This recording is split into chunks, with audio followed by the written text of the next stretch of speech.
स्वागत है आप सभी का आज के इस नए सेशन में। तो आज हम अगेन न्यूमेरिकल सॉल्व करने जा रहे हैं मोशन इन स्ट्रेट लाइन से रिलेटेड। जो भी मुझे नए टाइप के या थोड़े अच्छे लेवल के न्यूमेरिकल दिखे मैं उन्हें लाया हूँ। तो पहला न्यूमेरिकल है, police jeep is chasing a culprit going on a motor bike. The motor bike crosses a turning at a speed of 72 km per hour.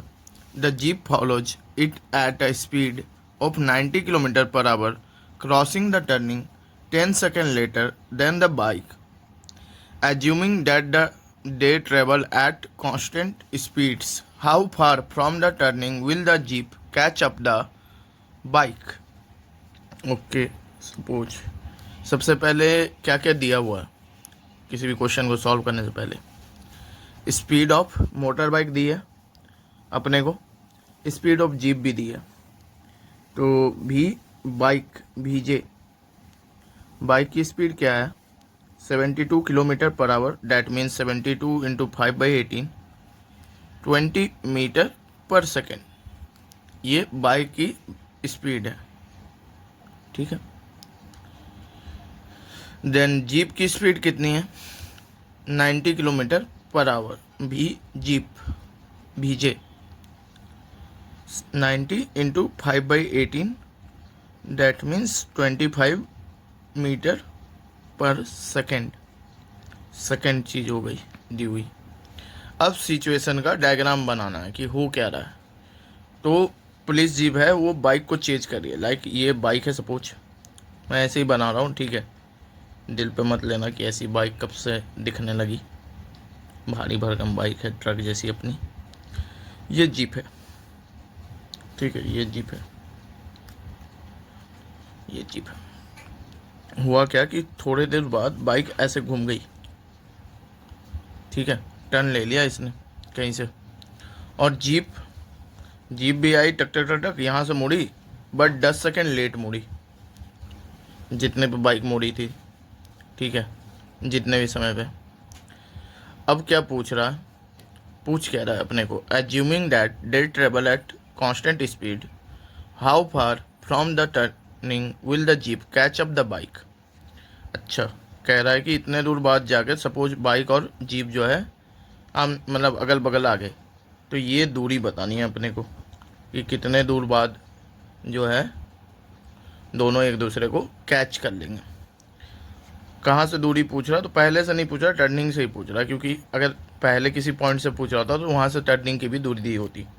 तो यही पूछना चाह रहा है, ठीक है। ये डिस्टेंस निकालने के लिए हमें क्या करना होगा, ये डिस्टेंस क्या होगा, ये डिस्टेंस बाइक भी ट्रेवल करेगा यहाँ से टर्निंग से। सपोज ये टर्निंग ही है, मतलब ये डिस्टेंस नेगलेक्ट कर दो दोनों का। यहाँ से बाइक इतना डिस्टेंस घूमेगा और जीप भी इतना डिस्टेंस घूमेगा, ठीक है।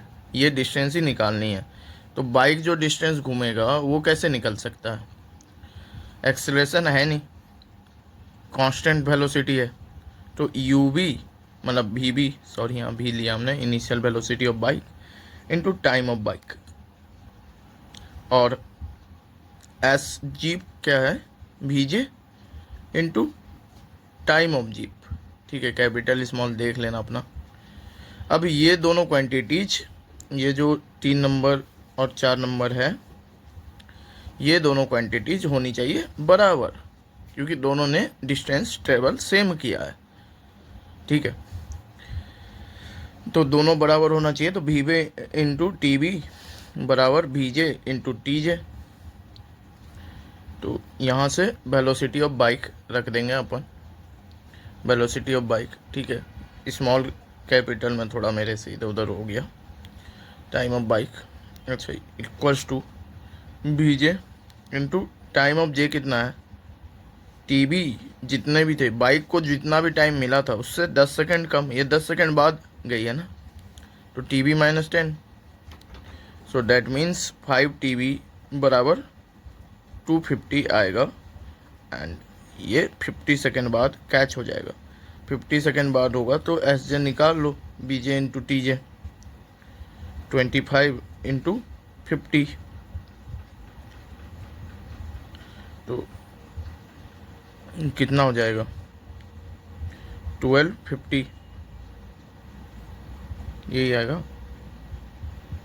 रुको, 25 20 250। सॉरी, ये टीवी तो मतलब बाइक का टाइम है, जीप के लिए 10 सेकंड कम है। सो 25 इंटू 40 1000 मीटर। मीटर पर सेकंड में थी, सेकंड में ये थी मीटर, यानी 1 किलोमीटर दूर जाकर जीप जो है बाइक को कैच कर लेगी। अगला सवाल है, और ये सारे सवाल मैं SC वर्मा से आज तो लाया हूँ, आगे चल के मैं दूसरे बुक से भी मतलब सवाल ढूंढने की कोशिश करूँगा। तो a ball is dropped from a balloon going up at a speed of 7 meter per second. If the balloon was at a height 60 meter at the time of dropping the ball, how long will it take the ball to reach the ground? Okay, so पहली चीज क्या क्या दी हुई है लिख लो भाई, आंख मूंद करके, यूज हो ना हो। तो बैलून की स्पीड दी है भी balloon 7 metre per second and height दे रखा है 60 मीटर, और कुछ नहीं दिया है। अब सिचुएशन को पिक्टोराइज करो कि भाई हो क्या रहा है। तो एक बैलून है, ठीक है, पैरासूट वाली होगी, मैं ऐसे ही बना रहा हूँ कि हाँ भाई इसका रस्सी है, जो भी है इधर बैठा हुआ है आदमी, ठीक है। इस सब के सिस्टम की ऐड नहीं दी है कि अब मत बोलना कि बैलून 60 मीटर पे तो इसका सेंटर ऑफ मास 60 पे है, ये कहीं नीचे है, इस आदमी का हाथ कहीं नीचे है। ये 60 मीटर है ग्राउंड से, इसने एक बॉल को छोड़ दिया, ठीक है, ऐसे, और बैलून जो है वो जा रही थी ऊपर 60 मीटर पर सेकंड से, 7 मीटर पर सेकंड से। और ये मेरी डायग्राम बहुत ही हुआ याद है, बट ठीक है, सह लेना थोड़ा। ये नीचे आया 60 मीटर नीचे, 60 मीटर नीचे कौन है, ग्राउंड है। पूछ क्या रहा है हमसे, how long will it take the ball to reach the ground, यानी बॉल को 60 मीटर ट्रेवल करने में, जो 60 यहाँ से जोड़ेंगे, ठीक है, 60 मीटर ट्रेवल करने में बॉल को जो दूरी लगेगी, टाइम लगेगा, वो निकालना है। दूरी दे चुकी है 60 मीटर एस बराबर, टाइम निकालना है। एक्सेलरेशन क्या होगा इस सिस्टम में, बैलून तो ऊपर जा रहा था, ऊपर से बॉल तो छूट चुका है, हवा में कभी भी उसका एक्सेलरेशन -g के बराबर होगा, दैट इज -9.8, ठीक है। इनिशियल वेलोसिटी क्या होगी, जब बॉल को हम छोड़ रहे थे तब मेरी हाथ भी ऊपर जा रहे थे बैलून के साथ साथ, तो कहीं ना कहीं इनर्शिया की वजह से बॉल में भी वो स्पीड उस टाइम तो रहेगी ना। अगर कभी थोड़ा सा भी चलती हुई ट्रेन से कूद, मतलब लाइक रुकते रुकते ही, तो क्या होता है, हम भले सीधा जाए, हम उसके डायरेक्शन में चले जाते हैं।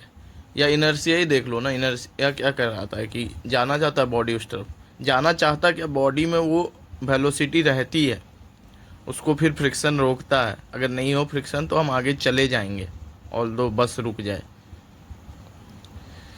या कभी ट्रेन से किसी को कूदते देखोगे तो उसी डायरेक्शन में कूदता है, क्योंकि उसकी वेलोसिटी ऑलरेडी उस डायरेक्शन में, तो उस डायरेक्शन में कूदेगा तो दो डायरेक्शन में वेलोसिटी नहीं होगी, खिंच पेच नहीं होगा, और वो किसी तीसरे डायरेक्शन में नहीं जाएगा, वो उसी डायरेक्शन में जाएगा और बच जाएगा।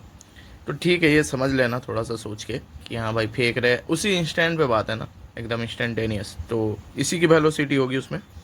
तो initial velocity 7 metre per second, negative दिखा रहा नीचे को। एस बराबर you T plus half AT² होता, हम ये बात जानते हैं। एस भी हम नेगेटिव लेंगे क्योंकि डिस्टेंस हमें नीचे की ओर ट्रेवल करना है, तो -60। यू कितना है, 7 है, टाइम अपना टाइम है, टाइम ही तो निकालना है, -12 इंटू जी यानी कि 9.8 T², ये 4.9 होगा, देन 4.9 T² -70 -60 बराबर 0 आएगा। यहाँ से जब निकालोगे तो टाइम बराबर 4.3 सेकेंड होगा। निकाल के कैलकुलेटर में देख लेना, कैलकुलेटर के अपने से निकालना, मतलब तुम लोगों तो कैलकुलेटर अलाउड नहीं है, तो करने को मैं कर सकता हूँ, कोई मतलब नहीं है, कॉन्सेप्ट बता दिया, देख लेना, यही आएगा। अगला क्वेश्चन है, ball is dropped from a height. If it takes 0.2 seconds to cross the last 6 meter before hitting the ground, find the height from which it was dropped. Okay. पहले गिवन चीज़ें लिख लेंगे। टाइम दिया है 0.2 second, ठीक है। Distance दे चुका है 6 मीटर, 6 मीटर, लास्ट 6 मीटर, ठीक है। टाइम भी लास्ट के लिए ही है और डिस्टेंस तो लास्ट के लिए ही। जी दे चुका है 10 लेना है, 9.8 नहीं लेना है। ये काफ़ी बार गलती होती है बच्चों से, ठीक है। अब सिचुएशन बना लो। बॉल को हमने यहाँ से छोड़ा, बॉल आई टक टक टक टक और लास्ट के 6 मीटर जो इसने ट्रेवल किए वो 0.2 सेकेंड में कर लिया। तो हमें यहाँ से यहाँ के मोशन के बारे में दो चीज़ पता है, डिस्टेंस और टाइम, और एक्सेलरेशन भी पता है, क्योंकि बाकी चीज़ें हम लेते नहीं है। ग्रेविटी ही एकमात्र एक्सेलरेशन होगी, ठीक है। और निकालना क्या है, ये पूरी की पूरी हाइट निकालनी है जहाँ से वो ड्रॉप हुआ था, ठीक है। एच निकालना है। एच निकालने के लिए हमें ये सब दे रखा है, तो हम क्या कर सकते हैं कि हमें 6 मीटर ये दे रखा है। अगर हम यहाँ की वेलोसिटी निकाल ले तो h-6 निकालना इजी हो जाएगा। लाइक हमें फाइनल मतलब इस पार्ट ऑफ मोशन के लिए, मोशन 2 पार्ट में हो रहा है सपोज, हमें तो अभी नीचे वाला पार्ट दे रखा है। हम यहाँ से सपोज इसकी इनिशियल मतलब दूसरे पार्ट के लिए इनिशियल वेलोसिटी जो यहाँ पे थी वो निकाल ले, यू डेस, ठीक है। तो पहले पार्ट के लिए ये फाइनल हो गई और पहले पार्ट पे इनिशियल वेलोसिटी u बराबर 0 था। इनिशियली तो जब हमने फेंका तो ये 0 था। डिस्टेंस हमें दिया है, एक्सेलरेशन हमें दी है, फाइनल हम वेलोसिटी यहाँ से निकाल लेंगे। टाइम इस नहीं, डिस्टेंस नहीं दिया है, सॉरी, डिस्टेंस नहीं दिया है। फाइनल वेलोसिटी निकाल लेंगे, इनिशियल वेलोसिटी निकाल लेंगे, एक्सेलरेशन दिया हुआ है ग्रेविटी के बराबर। तो हमारा v² माइनस u² बराबर 2as से डिस्टेंस निकल जाएगा। चलो इतना नहीं भी सोच पाते ना, तो जो दिया है उसमें कुछ तो करना है, तो वो तो खैर क्वेश्चन के प्रैक्टिस से आएगा कि निकालना क्या है। तो सेकेंड पार्ट को हम पहले लेते हैं, नीचे वाले पार्ट को, और 6 मीटर है s, u हमें नहीं पता है, वही तो निकालना है। टाइम हमें पता है 0.2, ठीक है। माइनस में ले लो यार, हाफ g 10 लेने बोला है। t जो है 0.2 का स्क्वायर है। सॉल्व करने पे क्या आएगा, -6 है, 0.2 टाइम्स u है, इधर क्या आ जाएगा सॉल्व करने पे, ये u है, 4 नहीं है, ठीक है। -12 इंटू 10, 5 इंटू 0.2 इंटू 0.2, 1.25 से कट गया, बचा 1.2 बस। सो 0.2u बराबर -6 प्लस 0.2 होगा,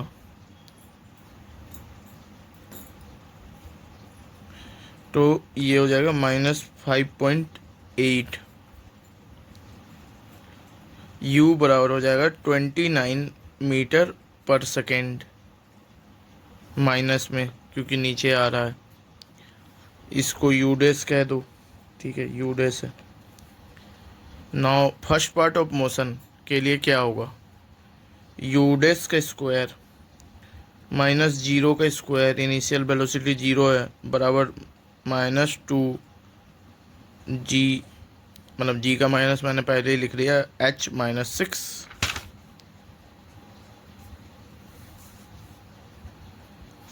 नाउ u डेस का स्क्वायर इक्वल्स टू हो जाएगा, अब ये क्या है कि h-6 भी तो डिस्टेंस जो है नीचे की तरफ है ना, मतलब ट्रेवल जो हो रहा है, क्योंकि हमने फाइनल वेलोसिटी लिया है, ऊपर से मोशन नीचे की तरफ हो रहा है, यहाँ से बॉडी यहाँ पे आ रही है, तो h-6 जो डिस्टेंस ये बॉडी ट्रेवल कर रही है ये भी नेगेटिव y में कर रही है। सो ये भी नेगेटिव होगा तो ये टोटल पॉजिटिव हो जाएगा, 2 × 10 × h - 6। ठीक है, यूडेस का स्क्वायर कर दो यार, 29 का स्क्वायर कितना होगा, 841, 20 × h - 6। सो ये 20 से जब डिवाइड होगा तो 84.1 डिवाइडेड बाई 2, 42.05 बराबर h-6। h बराबर होगा 48.05 मीटर। इतने ऊपर से बॉल को ड्रॉप किया गया था। नेक्स्ट सवाल, an elevator is descending with uniform acceleration. To measure the acceleration, a person in the elevator drops a coin at the moment the elevator starts. The coin is 6 feet above the floor of the elevator. At the time it is dropped, the person observes that the coin strikes the floor in 1 second. Calculate from the data the acceleration of the elevator. Okay, क्या क्या दिया है, तो 6 feet height दी है, 1 second time दिया है floor को strike करने में। तो सपोज h 6 फीट डी है, तो हमारी आदत है किसी भी चीज़ को मीटर और सेकंड में कन्वर्ट कर लेने के बाद में झमेला ना हो। लगभग 0.31 मीटर होता है, एग्जैक्ट वैल्यू तो नहीं कहूँगा, ठीक है। 1.85 मीटर ले लेते हैं, थोड़ा कम ज़्यादा करके, मतलब इससे कैलकुलेशन आसान रहेगा 1.85 मीटर से। टाइम 1 सेकेंड है। नाउ सिचुएशन को एनालाइज करते हैं। ये लिफ्ट है, ये डिसेंड हो रही है। कैसे डिसेंड हो रही है, तो यूनिफॉर्म एक्सेलरेशन से डिसेंड हो रही है, ए एक्सेलरेशन से। Suppose to measure the acceleration, a person in the elevator drops a coin. Coin को इसने ड्रॉप किया। कब ड्रॉप किया, जब एलिवेटर स्टार्ट हो रही है। अब देखो एलिवेटर भी स्टार्ट हो रही है, ये भी ड्रॉप हो रहा है, यानी एलिवेटर उस टाइम 0 पे है। तो कॉइन की जो इनिशियल वेलोसिटी है वो 0 मीटर पर सेकेंड है, उसमें कोई वेलोसिटी इनिशियली नहीं आएगी क्योंकि दोनों उसी समय शुरू हो रहे हैं। ऐसा नहीं कि इसका एक्सेलरेशन इसमें आ जाएगा या कुछ होगा। और एक्सेलरेशन ऑफ कॉइन क्या होगा, -g ही होगा। ये हाइट भी माइनस या प्लस देखा जाएगा, ये तो जैसा क्वेश्चन में आता है। तो एक्सेलरेशन ऑफ कॉइन -g हो गया। ये खुद ए से जा रहा है, इसका एक्सेलरेशन इसको इफेक्ट नहीं करेगा, ठीक है, क्योंकि बाद में ये इसके टच में नहीं है, ये हवा में आ चुका है, बॉडी के भी टच में नहीं है, कुछ नहीं, ठीक है। तो कॉइन की अब जो भी फ्री फॉल होगी वो बस फ्री फॉल हो रहा, बाकी ये मूव कर रहा है। जैसे समझ लो कि ज़मीन भी नीचे जा रही है और कोई बॉल ज़मीन से टकराना चाहता है, बट ज़मीन भी नीचे जा रही है। तो होगा क्या कि ये भी नीचे आएगा, ये भी नीचे आएगा, और कुछ समय बाद इधर आकर कॉइन और लिफ्ट टकरा जाएंगे। सो कितना समय लगेगा, 1 सेकेंड लगेगा, ठीक है। देखते पूछा गया, calculate from this data the acceleration of the elevator. A की वैल्यू कैलकुलेट करनी है। ये यहाँ से यहाँ आया कॉइन, और ये यहाँ से यहाँ आया, ठीक है। तो जो भी डिस्टेंस है कॉइन की, वो 6 plus distance travel by lift होगा। 6 plus distance travel by lift, sorry 6 तो ये है फीट में है। अगर इसको मीटर में लिखना चाहे तो 1.85, या एग्जैक्टली करना चाहोगे तो थोड़ा कैलकुलेशन पड़ेगा। 1 इंच 2.54 सेंटीमीटर, 1 फीट में 12 इंच होंगे, तो 30 प्लस 0.48 होगा, तो 30.48 सेंटीमीटर होगा।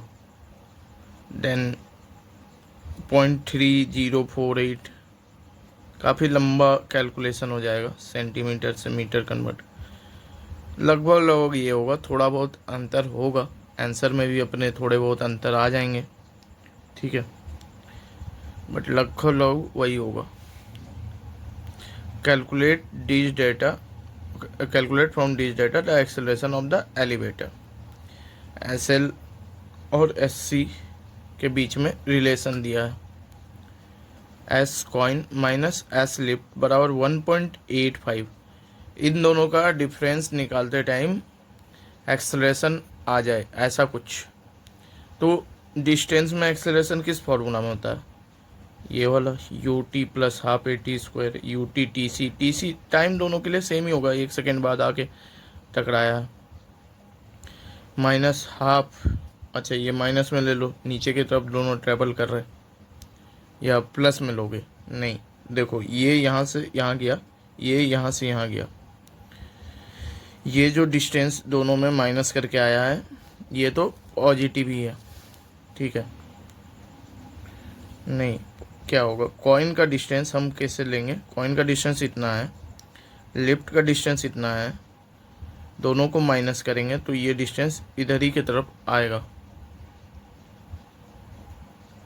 ओके, तो ये माइनस में ही रहने दो। Half G T square G T square ये कॉइन का हो गया, और लिफ्ट का क्या हो जाएगा? U L into T minus half